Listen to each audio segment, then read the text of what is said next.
को नमस्कार। मैं संदीप मलानी। जैसे उन्होंने कहा, मेरी 100th film as an actor है। मैंने साउथ काफ़ी सारी फिल्मों में कन्नड़ा, तुलु, कोंकणी, तमिल, तेलुगु, मलयालम, हिंदी में भी काम किया मैंने काफ़ी सारी फिल्मों में। तो सब पकड़ के 100th film as an actor है। और ये मेरी 10वीं फिल्म एज ए डायरेक्टर। मैंने हिंदी में भी 4 फिल्में डायरेक्ट की है और कन्नड़ में भी 3 फिल्में की है मैंने। तो ये फिल्म जो है एक इमोशनल फैमिली फिल्म है, जिसमें एस्तर नोरोना, निहाल टाउरो और काफ़ी सारे ऑन्सेंबल कास्ट है जो कन्नड़ा फिल्म इंडस्ट्री के ये film actually Kannada, Hindi, Tulu, Konkani 4 language में बनी है। प्राइमरली कन्नड़ा से हिंदी में साइमल्टेनियसली शूट किया हमने। ये डब फिल्म नहीं है, शॉर्ट साइमल्टेनियसली। और राजेश चौधरी इसकी प्रोड्यूसर है। इनकी पहली फिल्म है ये। इनकी बेटी अश्मिता और इनकी और छोटी बहन है अमीशा, उनके बैनर तले अश्मिता अमीशा फिल्म तले ये फिल्म बनी है। निहाल टाउरो आप सब जानते हैं एज अ सिंगर। तो इस फिल्म में उन्होंने सिंगिंग ना करते हुए एक्टिंग में उन्होंने अपना कदम रखा है। और it's a very emotional family film with songs, happiness, sadness. And film बहुत जल्द आपके सामने आ जाएगी। Rest well question answers I can let you know. या हाँ जी सर। Thank you. सर क्या कहना चाहेंगे, सबसे पहले इस फिल्म के बारे में बताइए, और जो आपकी जर्नी रही है 100 फिल्म की, अगर हाँ। 2 लाइनों में अगर उसको बयां करना चाहें। ओके मैंने शुरुआत की थी 1991 में हिंदी फिल्मों से। I was a junior artist that time. मैंने फूल और कांटे, जीवन एक शतरंज, काफ़ी सारे फिल्मों में काम किया तभी 1991 में। तभी मैं एक्टर रह चुका हूँ। उसके बाद तुलु कोंकणी फिल्म में मैंने लीड किया है, कैरेक्टर रोल्स। कन्नड़ा फिल्म में काफ़ी सारे करके अभी जाके 100th film as an actor, full fledged actor कर रहा हूँ मैं। एंड मेरी पिछले कई सालों से कुछ फिल्में ऐसे जो जिसमें मुझे अवार्ड मिला है। एक्चुअली टू बी फ्रैंक, हम तीनों अवार्ड विनर्स हैं। So yeah, so I've got an best actor award film. Esther is the best actress for a Konkani film and she's nominated for Telugu films. Nihal को recently उसको एक मिर्ची award मिला है. So we're all award winners over here. So तो हाँ, I've been doing a lot of supporting character roles in Kannada. अभी मेरी शी सीज़न 2 आ रही है Netflix में, तो यहाँ भी काम किया है मैंने। ओडिया फिल्म में भी किया, तो काफ़ी सारे लैंग्वेज में काम किया है। Journey is been very fantastic. और बीचों बीच मैंने फिल्में डायरेक्ट की है, तो गैप लिया मैंने काफ़ी। 5 साल के बाद अभी फिल्म डायरेक्ट कर रहा हूँ मैं। राजेश जी मिले, थैंक्स टू हिम। सो एक सब्जेक्ट मैंने उनको नरेट किया, उनको पसंद आया। एक्चुअली इन्होंने अप्रूवल दिया, अश्मिता ने अप्रूवल दिया कि करेंगे। So back to direction with this 100th film as an actor. जी सर, आपसे जानना चाहूँगा कि क्या थॉट प्रोसेस था इस फिल्म के पीछे, और सर की 100 फिल्म है और बड़ा माइलस्टोन है, और उसी समय इस तरह की कहानी उनके पास लेके जाना और साथ में मिलकर बनाना, और क्या कितना कोलैबोरेशन रहता है अश्मिता के साथ? किसी भी अगर कहानी की बात करें, क्या कोई डिस्कशन होती है, कोई ब्रेनस्टॉर्मिंग होती है आप लोगों के बीच में? सबूत यही है कि आप अश्मिता को मेरे साथ देख रहे हो और मेरे सारे डिसीजंस में वो साथ होती है। ये थॉट तभी आया जब पैंडेमिक में जब लॉकडाउन लगा पैंडेमिक में, और काफ़ी सालों तक, काफ़ी महीनों तक लॉकडाउन था और हम लोग घर पे बस टीवी देख रहे थे। तब थॉट आया कि कुछ कंटेंट बनाया जाए। मेरा बैकग्राउंड है, मैं ZTV में काम कर चुका हूँ, तो थोड़ा क्रिएटिव साइड में था मेरा, और मैं काफ़ी फिल्में भी कोऑर्डिनेशन कर रहा था जब मैं दिल्ली में था। तो संदीप मलानी जी स्टोरी लेके आए, तो बहुत अच्छा हमें लगा। मैंने जब सुना तो ऑब्वियसली मुझे काफ़ी इमोशनल लगा। तब मैंने दोनों बेटियों को बुलाया, अश्मिता, अमीशा। फिर तो उन्होंने भी सुना। They literally they like the concept and then we agree. उसी दिन हमने इमीडिएटली डिसाइड किया और फिल्म का हमने अनाउंस किया। उसके बाद कोलैबोरेशन ये रहता है कि देखिए, कई कंटेंट है, मैं किसी के खिलाफ नहीं बोलना चाहता, बट कई ऐसे कंटेंट हैं जो हम बच्चों के साथ बैठ के नहीं देख सकते। तो मैंने सोचा कि बैनर ऐसे बनाया जाए जो दोनों बेटियों के नाम से हो। Obviously the idea is to make some good content जो फैमिली बैठ के देख सके।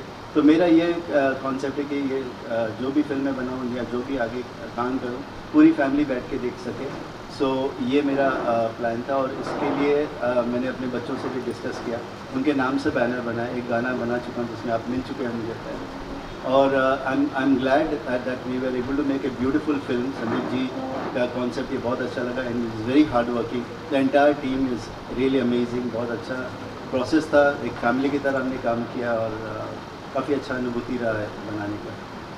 संदीप जी आपसे चाहूँगा कि ये अपने गाने का लाइन रखा है रंग भरे बादल से, हाँ। ये तो खास है। खास वजह इतना ही है कि श्रीदेवी के सबसे बड़ा भक्त हूँ, तो I been following her since my childhood, तो वही है उसका वो गाने का जो उन्होंने गाया था एक्चुअली चांदनी में उन्हीं का वॉइस में गाना है, तो और वो टाइटल एक्चुअली सूट करता है हमारी फिल्म में। कॉन्सेप्ट स्टोरी ऐसा है कि वो रंग भरे बादल सूट करता है, तो पहला कुछ और टाइटल रखा था हमने, वर्किंग टाइटल, उसके बाद जब से ये टाइटल रखा है तो इट्स बिन गुड। इसलिए आप बताइए कैसे जुड़ना हो और कैसा लग रहा है इसमें? मैं संदीप जी को काफ़ी टाइम से जानती हूँ, हम लोग मैंगलोरियंस हैं, हम तीनों एक ही होम टाउन से हैं, तो पहचान तो थी। और जब मैं इंडस्ट्री में आई तो मैं ऑलरेडी जानती थी कि ये इंडस्ट्री से जुड़े हैं, और दो हम पर्सनली एक दूसरे को नहीं जानते थे, जनरली जानते थे।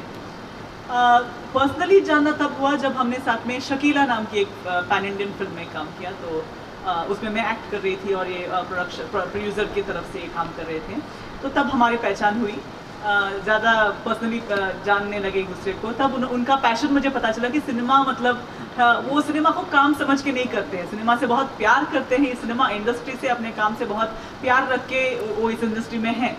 तो जब आगे जाके जब मेरी माँ का भी प्रोडक्शन है, हम Konkani films, Goan films produce करते हैं, तो जब हमारे होम प्रोडक्शन का एक प्रोजेक्ट था तब हमने फिर से मिलके साथ में काम किया। फिर उसके बाद जब ये प्रोजेक्ट आया, और उससे पहले भी कोई भी उनको ऐसा प्रोजेक्ट मिलता था साउथ में जहाँ पे उनको लगता था कि मैं वहाँ पे ठीक बैठती हूँ, फिट होती हूँ, हमेशा वो मुझे कांटेक्ट करते थे और बोलते थे कि मुझे आपके साथ फिर से काम करना है, पर किसी न किसी वजह से नहीं हो रहा था वो। और फिर आया ये सब्जेक्ट, और उन्होंने बोला इस बार तो आप मना कर ही नहीं सकते हो, क्योंकि ये प्रोजेक्ट तो बहुत ही अच्छा है और मैं खुद डायरेक्ट कर रहा हूँ और मैं चाहता हूँ कि आप ये करें। और जब मैंने ये सब्जेक्ट सुना तो मुझे रियली बहुत अच्छा लगा, क्योंकि जैसे उन्होंने ऑलरेडी बोला ये कोई it might not be a commercial film, ये कोई ऐसी कमर्शियल टिकट बिकने वाली पैसा फेंक टाइप मसाला फिल्म नहीं है, पर ये एक family values based, specially corona जैसे टाइम के बाद ऐसी फिल्म बहुत ज़्यादा मीनिंगफुल लगती है, क्योंकि अब हमको पता चलता है कि रिश्ते की क्या अहमियत है हमारी लाइफ में। रिलेटिव्स हो या पेरेंट्स हो, बच्चे हो, पेरेंट्स और बच्चे के बीच में जो रिलेशनशिप होता है, इंसान को इंसान की कितनी ज़रूरत होती है, ऐसे ह्यूमन रिलेशनशिप्स के ऊपर बनी फिल्म है ये। तो ये बहुत ही मुझे लगा बहुत सेंसिबल सब्जेक्ट है, जिसके ऊपर अभी फिल्में बननी चाहिए, ऐसी फिल्में बननी चाहिए जहाँ पे ऐसे ह्यूमन रिलेशनशिप्स के बारे में बात हो। तो उस पॉइंट को मुझे कनेक्ट हुआ और मैंने बोला चलो करते हैं इस फिल्म को। तो I am very happy to be a part of this film. फिलहाल आपसे जानना चाहूँगा, आपकी फर्स्ट फिल्म है, कितनी एक्साइटमेंट है, और थोड़ा सा बताइए कि मतलब सिंगिंग से एक्टिंग कैसे मतलब ये चेंज आया, और क्या कौन सा पार्ट सबसे ज़्यादा इजी या डिफ़िकल्ट लगा आपको? सबको नमस्कार। पहली बात तो मैं इस फिल्म में मैं कैसे आया ये मैं बताऊँगा पहले। मैं बचपन से सिंगिंग ही कर रहा हूँ, वो छोड़ के कुछ नहीं कर रहा हूँ, पढ़ाई भी नहीं, मतलब वो भी नहीं आती मुझे ठीक से। तो जब हमको एक गाने के लिए अप्रोच किया जाता है तो हमको ब्रीफ दिया जाता है कि ये गाने में एक्चुअली सीन में क्या हो रहा है ये। तो मुझे संदीप सर का फ़ोन आया, तो मैं संदीप सर को पहले नहीं जानता था, तो मेरे रिलेटिव से जानता था उनको, बट ऐसे पर्सनली नहीं जानता था। तो मुझे पता था उन्होंने बहुत सारे फिल्म में काम किए हैं, तो ये सब पता था, बट फिर भी मैं उसको पर्सनली नहीं जानता था। तो सर बोले कि मुझे आपसे मिलना है, मुझे एक प्रोजेक्ट एक्सप्लेन करना है, आपको ये कॉन्सेप्ट एक्सप्लेन करना है। तो मैंने बोला हाँ ठीक है। अगर सर आ गए घर, मतलब 7:30 आने वाले थे, वो 7:15 को ही पहुँच गए थे। तो उसके बाद उन्होंने मुझे एक्सप्लेन किया, बट मैं अभी जब हम गाना एक गाना जब मुझे एक्सप्लेन, अभी मैं सिंगर तो ऑब्वियसली मुझे गाना ही एक्सप्लेन करेंगे ना वो, ओके। तो मैं सुन रहा था ऐसे ही, सब पूरा फिल्म एक्सप्लेन कर रहे थे, पूरा फिल्म तो मुझे मतलब हाँ मतलब ठीक है, मतलब मैं सुन सकता हूँ ऐसे, बट मैं पूरा फिल्म मुझे ब्रीफ नहीं चाहिए, बट ठीक है करके मैं सुन रहा था। हाँ ओके। तो सब मैंने पूरी कहानी सुनी। इसके बाद मैंने पूछा सर सब सही है, बट मुझे यहाँ गाना कहाँ आ रहा है, कहाँ पे गाना है? वो बोला नहीं गाना नहीं है, आपको तो एक्ट करना है। मैंने बोला है क्या एक्ट करना है? उन्होंने बोला कि हाँ आपको एक्ट करना है। तो मैंने बोला कि मुझे एक्टिंग तो आती नहीं है, अभी लाइफ पूरी एक्टिंग में गुजर गई, मतलब ऐसे मतलब एक्टिंग तो ऐसे आती नहीं है। तो सर ने मुझे कन्विंस किया और मैं फाइनली प्रोजेक्ट करने के लिए मतलब मैं आ गया मतलब इस प्रोजेक्ट में। तो ये अगर मैं एक फिल्म की बात करूँ तो ऐसे में ये फिल्म में आया था भाई। और अगर मैं एक फिल्म की बात करूँ तो ये बहुत ही मॉरल बेस्ड फिल्म है। और हम लोगों को क्या एक लव एंड अफेक्शन कितना इम्पोर्टेंट है, क्या क्या ज़रूरी है लाइफ में, इसके बारे में एक्सप्लेन करते हैं। तो और आपने पूछा कि इसमें क्या मुझे टफ लगा। मुझे ये पूरा एक्टिंग ही टफ लगा। मतलब ये पहले मैं सोचता था ओके ठीक है, अभी एक्टिंग में अभी स्क्रीन के सामने क्या है, मतलब ओके एक्ट कर रहे एक्टर्स डायलॉग बोल रहे हैं, ओके ठीक है। तो ओके मतलब ये तो मैं कर ही लूँगा, ठीक है, मतलब मैं कर सकता हूँ। जब मैं कैमरा के सामने आया तो मुझे रियलाइज़ हुआ कि नहीं ये इतना आसान है नहीं। तो मुझे पता नहीं कि एक्टर्स कैसे इतना एक सीन में इतना अच्छा इमोशंस कैसे पोर्ट्रे करते हैं। ये मुझे मतलब ये कितना टफ है, मुझे वहाँ एक्चुअली समझ आया कि अभी मैंने पूरी फिल्म अभी मैंने तो देखी नहीं है कि मैंने क्या एक्टिंग किया है। अब मुझे वो देखना है कि क्या किया है अभी। अब मैं खुद सरप्राइज होऊंगा कि डिप्रेस होऊंगा कि इम्प्रेस होऊंगा, मुझे समझ नहीं आ रहा है, बट तो कुछ तो होऊंगा उस दोनों में से। किरदार के बारे में अगर थोड़ा बताएं कौन इसके बारे में किरदार कैरेक्टर किरदार सुना दिया मैं। ओके तो मेरा कैरेक्टर हाँ बोलो जो बोलना है बोलो। ये मेरे पापा हैं। तो मैं इनसे दूर होता हूँ और बात होती रहती है फ़ोन में सब। और इसीलिए मैंने बोला कि लव एंड अफेक्शन के बारे में है ये, मतलब मेरा कैरेक्टर बेस्ड कितना पेरेंट्स क्यों इम्पोर्टेंट है, मतलब लाइफ में पेरेंट्स क्यों इम्पोर्टेंट है, इसके बारे में ही मेरा पूरा कैरेक्टर इसके रिवॉल्व होता है। और टाइम भी बहुत ही एक इम्पॉर्टेंट चीज़ है, वो भी ये कैरेक्टर मुझे सिखाती है। मतलब कैरेक्टर ये कैरेक्टर सिखाता है हमको कि टाइम कितना इम्पोर्टेंट है और अपने लोग कितने इम्पोर्टेंट हैं। और इसके बेस्ड कैरेक्टर है, इससे ज़्यादा मैं मतलब बाकी फिल्म में देख लूँगा। इससे ज़्यादा फिल्म में अभी आएगा तभी। गाना गाने का भी मौका मिला इसमें? गाना तो मैंने नहीं गाया इसमें। अभी मैं देखो सर, अभी मेरे सामने 2 बोर्ड्स हैं, एक है एक्टिंग, एक है सिंगिंग। अब मैं दोनों के ऊपर पैर रखा तो मैं पानी में गिर जाऊंगा और मुझे स्विमिंग आती भी नहीं है। तो मैंने सिर्फ एक्टिंग की है इसमें। तो अश्मिता आप बताइए कि कितना मतलब डिस्कशन होता है जब कोई भी स्क्रिप्ट आती है। जैसे संदीप सर बहुत ही एक्सपीरियंस है, तो उन्होंने क्या आपको ऐसी चीज़ बताई जो आपने मतलब हामी भरी है फिल्म करने के लिए, और क्या कुछ डिस्कशन हुआ था संदीप सर के साथ स्पेशली? तो ये सब तो it's like a first time experience. तो ये जब पहली बार आए थे घर को तो पापा ने मुझे और मेरी बहन को बुलाया। हमने अच्छा ऐसा बेड टाइम स्टोरी सुनने के जैसा सुन लिया पूरा मूवी। अच्छा लगा हमको स्टोरी, तो हमने बोला कि हाँ स्टार्टिंग से एंडिंग पार्ट भी हमको बहुत अच्छा लगा। तो हमने इनको बोला हाँ अच्छा है, बट ये एक्चुअली होने वाला है। एक्चुअली हमारे नाम से ही एक बैनर होगा, प्लस मैं भी एक्टिंग कर रही हूँ, मेरी बहन भी एक्टिंग कर रही है। तो ऑल ऑफ दिस ये एक अच्छा एक्सपीरियंस बना। तो या लुकिंग फॉरवर्ड फॉर मोर। अब आई एम वेटिंग जब आप सब ये मूवी देख पाओगे और आपको कैसा अच्छा लगेगा कि नहीं, और आई एम श्योर आप सबको बहुत अच्छा लगेगा। Ma'am wanted to know from you कैसा एक्सपीरियंस रहा निहाल के साथ, और जब पता चला आपको कि निहाल सिंगर है लेकिन इस फिल्म में एक्टिंग भी करने वाला है, तो थोड़ा सा बताइए उस समय आपने क्या सोचा और कैसा एक्सपीरियंस रहा अब तक जब फिल्म ऑलमोस्ट कंप्लीट हो चुकी है? जैसे मैंने ऑलरेडी बताया हमारा होम टाउन एक ही है, तो वो इधर मतलब हिंदी इंडस्ट्री में इंडियन आइडल में आने से पहले से हमको पता है, क्योंकि मैंगलोर में वो पहले से गाता था और वहाँ पे जान पहचान थी एज अ सिंगर हम जानकर। मैं खुद भी सिंगर हूँ, मैं भी छोटी उम्र से मैंगलोर कोंकणी इंडस्ट्री में गाती आई हूँ, तो पहचान वैसी थी। तो मुझे भी स्क्रिप्ट सुनाया तो मुझे स्क्रिप्ट अच्छी लगी और मुझे मेरा रोल पसंद आया। मैंने बोला हाँ। बाकी कास्टिंग का जब मैंने पूछा तब जाके इनका नाम आया कि निहाल है। मैंने बोला अच्छा उसका एक्टिंग आती है? तो बोले नहीं नहीं ये रोल ऐसा है, नहीं वो करवा लेंगे उससे, वो करेगा, मतलब वो सीख सकता है, वो कर सकता है, ऐसा मुझे लगता है। इन्होंने बोला ये तो आपका कॉन्फिडेंस है, अगर आपको लगता है कि आप उनसे पर्सनली मिले हैं, आपको अगर उन पर कॉन्फिडेंस है कि वो कर सकता है तो चलो करते हैं। आई trusted him completely because he is the decision maker in the project. फिर जब हम साथ में मिले, जब पहली बार साथ में मिलके काम करना शुरू किया, then I actually saw him as a person more than just singer, कि कैसा as a human, as a लड़का कैसा है, नेचर कैसा है, he is open to learning, he is open to trying new things. तो देखो ओके नॉट बैड। क्यों आगे मैं भी तो पहले एक्ट्रेस नहीं थी, मैं सिंगर थी, कितने सालों तक तो मैं सिंगर ही थी। फिर रिसेंटली मैंने एक्टिंग शुरू किया और मुझे भी बाद विद टाइम एक्सपीरियंस के साथ मैं सीख गई। तो why not, he also can learn and he also is a good learner. अभी I think I have seen as far, मैंने जितना देखा है उसमें I really like whatever he has done. मैंने भी पूरा एक पीस में पूरी फिल्म नहीं देखी है जो आज शाम को देखने वाली हूँ मैं। तो I am also looking forward कैसे फॉर्म हुआ है फिल्म फाइनली। संदीप से आपसे सवाल ये है कि ये आपने कहा हिंदी में डब नहीं है, हाँ, short हाँ, है। इसके अलावा कितने और लैंग्वेज में ये फिल्म बनाई गई है? साइमल्टेनियसली हाँ, short in Kannada, Hindi, Tulu Konkani because हम लोग मैंगलोर से हैं तो वी हैव इसमें और भी काफ़ी सारे कैरेक्टर्स हैं जो मैंगलोरियंस हैं। तो जिसमें जैसे कि उदय है, सीमा है, फिर अश्विन का गॉडविन, काफ़ी लोग हैं। तो वो कम्युनिटी द IG वर्ल्ड एक टेलीविज़न है जो दुबई गल्फ़ कंट्रीज़ में भी बहुत उसके टेलीकास्ट और lot of people from Mangalore and Gulf countries. So we have a fan followers there. तो हमने तुलु कोंकणी में भी किया। अभी रिसेंटली हमको तमिल, तेलुगु, मलयालम से भी ऑफर आए हैं इसको डब करने के लिए। So we have just shot this in this languages. और ये हिंदी इंग्लिश भी है बिकॉज इसमें इसमें लैंग्वेज में इंग्लिश भी है because some characters speak English. It's a Christian community, Christian family पर है तो English it's very common to speak. So English, Hindi, Kannada English, Konkani English, Tulu English, ऐसा हर लैंग्वेज में इंग्लिश है।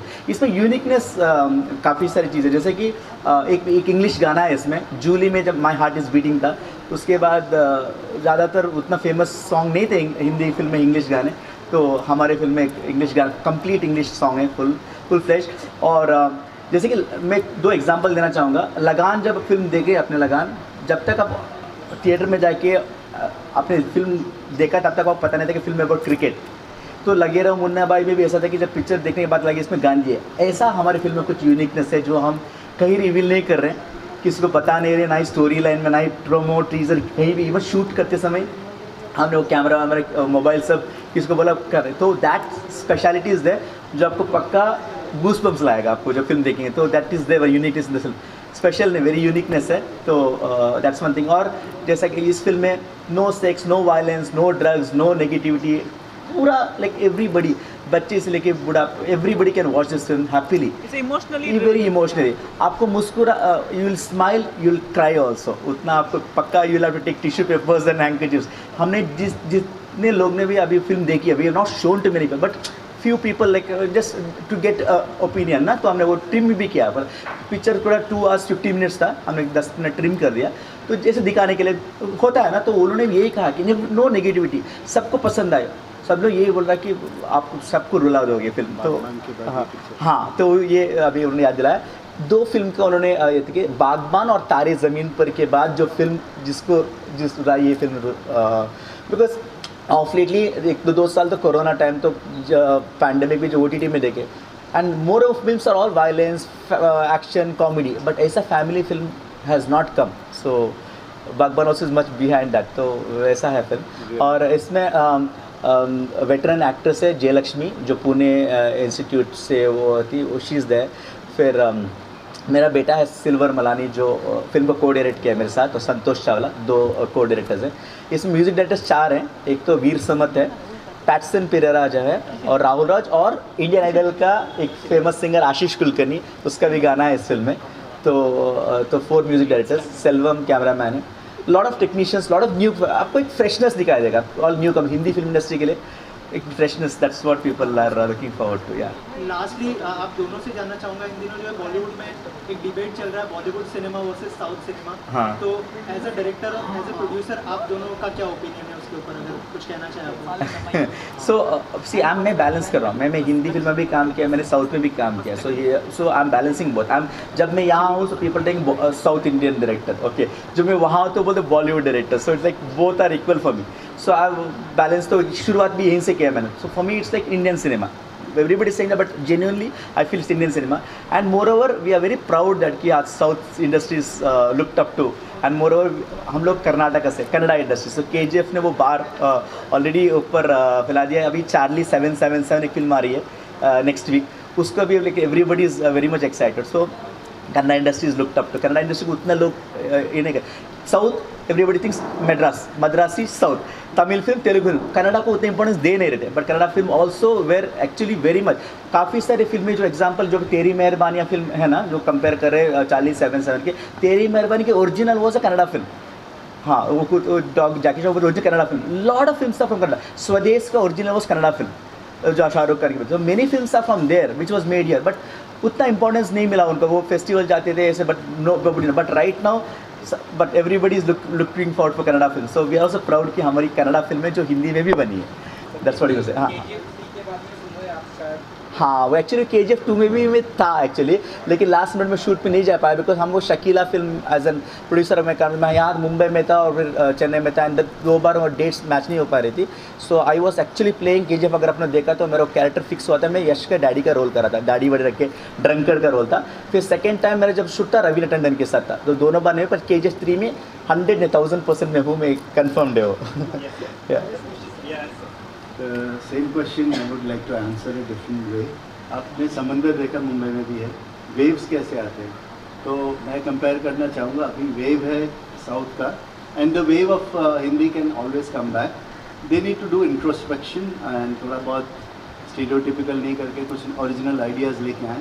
What is there in south film industries, originality, काफ़ी original stories हैं and people are loving it, and I think I would not say south या Hindi, let's call it an Indian film. All these films are being made as Indian films. Hindi में भी हो रहा है, कन्नड़ा में भी हो रहा है, तेलुगु में भी हो रहा है, तमिल में भी हो रहा है, तो हर लैंग्वेज में फिल्में बन रही हैं। So I think it was time कि साउथ के स्टार्स भी ग्लोबली ये, क्योंकि बहुत सारे बहुत वक्त से हम देख रहे हैं कि सोनी मैक्स पे और ये पे जो फिल्में आती है सारे डब फिल्में हैं, मैं भी और मैं मेरे पापा के साथ भी बैठ के देखता था, तो हम सब लोग जानते हैं रजनीकांत कौन है और बाकी जितने साउथ के टॉप एक्टर्स हैं, कमल हसन कौन है, सब जानते थे, but then you know the kind of wave this new generation actors have brought in. Allu Arjun को तो आप भी जानते हैं बहुत पहले से, तो अभी ये है कि मैं कहूँगा कि ये वेव है and it can always you know come towards Mumbai. So I won't say कि हम कंपैरिजन करें या अभी वो ऊपर है ये नीचे है, ऐसा नहीं है। I am sure this wave will balance out and I am sure people will learn from each other, from industries, cross industry, it is a good thing. अभी करण जो सब आके साउथ में भी बोल के जाए कि मैं प्रोड्यूस करूँगा, एंड बहुत सारी फिल्में अल्लू अरविंद जी ने अभी वो फिल्म प्रोड्यूस किया है, sorry Jersey. So all these things are great, you know, जो भी अभी जो वेव है वो बहुत अच्छा है। I think it's good, it's balancing things out, so this is my